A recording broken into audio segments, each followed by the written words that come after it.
ជាតិខ្មែរមានរូបប្រាសាទអង្គរស្រងបវរវប្បធម៌ថ្លៃថ្លាសវណ្ណភូមិកម្ពុជា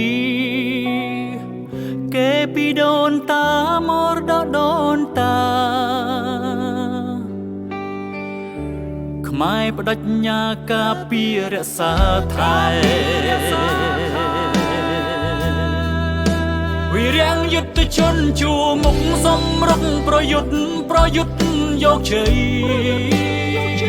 ការពារទឹកដីមិនភ័យមរណា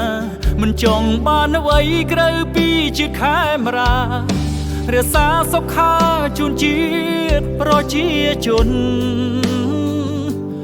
កម្ពុជាស្រឡាញ់សន្តិភាពក្រមលុបទង់ជាតិប្រាសាទអង្គរហេខ្មែររួមកម្លាំងខ្មែរខ្លាំងអស្ចារ្យយើងត្រូវរក្សារួបរวมសាមគ្គី